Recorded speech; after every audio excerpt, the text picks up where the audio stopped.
We're making Swedish meatballs without ever having to step into Sweden or an Ikea. If you've ever eaten at an Ikea, then you have probably fallen in love with Swedish meatballs that they made famous all over the world. But today we are making them even better and vegan. Let's go.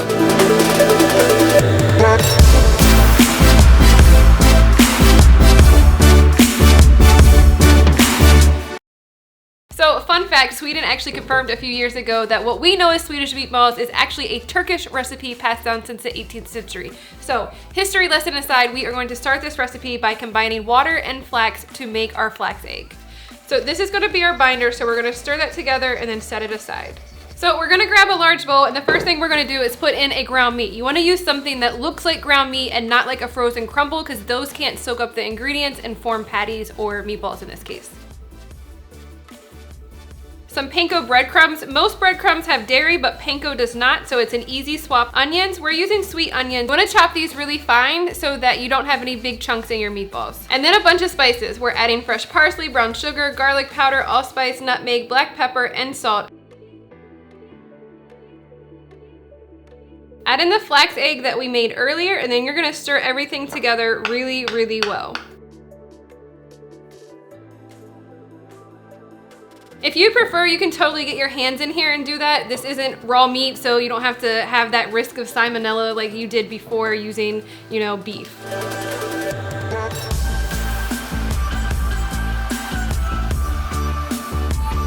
All right, so you're gonna grab a little bit and you're gonna roll it into a meatball until you have 12 to 15 even-sized meatballs. If you want to make sure that they're all even, you can either use a scale and divide that by the number of meatballs you want, or you can use an ice cream scoop and scoop out the same amount for every single one.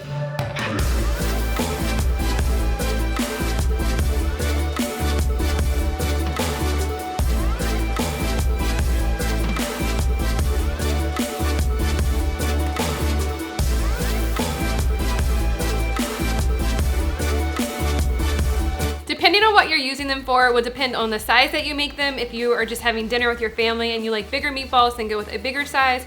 But if you are having a party or something, you can do like cocktail size meatballs and make them much smaller. All right, so we're gonna grab a large skillet, and over medium heat, we are going to melt some vegan butter.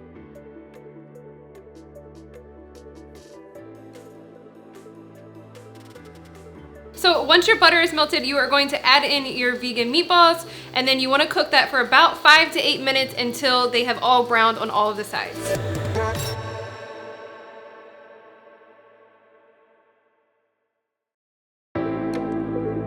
One quick tip is that you want to make sure that you are using a large enough skillet that they are not touching, so they all have room to cook evenly.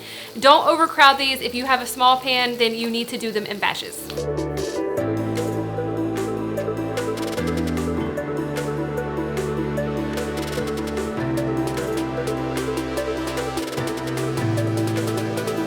Now you're gonna remove these onto either a plate or a tray, but save your skillet because we're about to use it again. So using the same skillet, no, we didn't wash it out. We want those little bits inside of there. We are going to melt some more vegan butter. Now we are going to add in our flour while constantly whisking.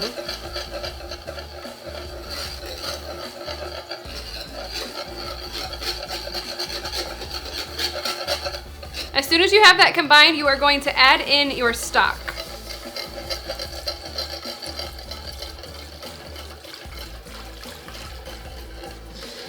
We really like the flavor that mushroom stock gives, so we highly recommend that even if you aren't a mushroom fan, that you use mushroom stock, but you can also use veggie stock.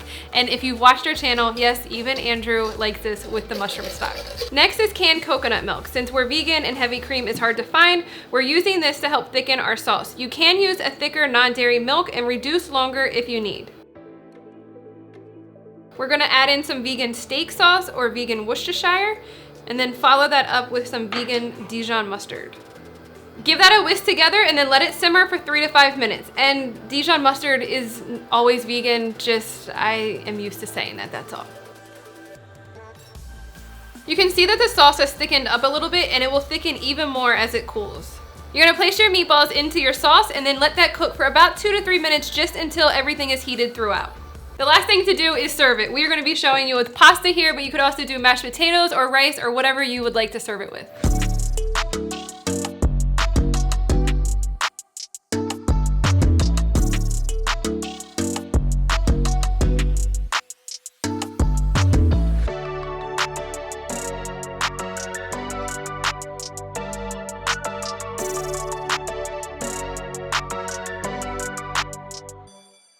can we make this top 9 allergen friendly? Yes, we can. You want to look at 5 different things. You want to use a gluten-free panko breadcrumb. You want to use a gluten-free 1-to-1 flour blend. You want to use a soy-free vegan butter like Flora or Earth Balance in the red tubs or sticks.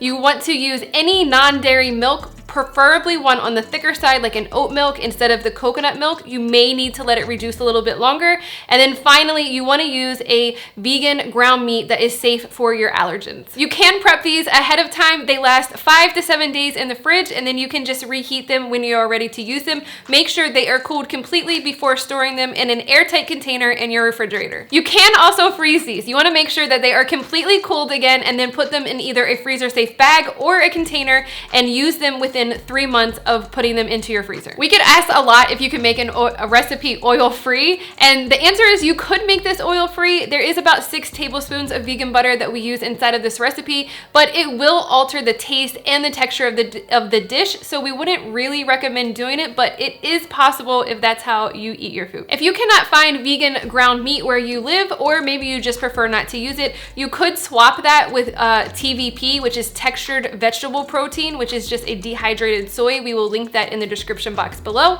Or you could also just bake our chickpea meatballs and then make the sauce that we made towards the end and combine those two together for a more healthier version or a less processed version of a meatball. Have a great week, friends. Bye.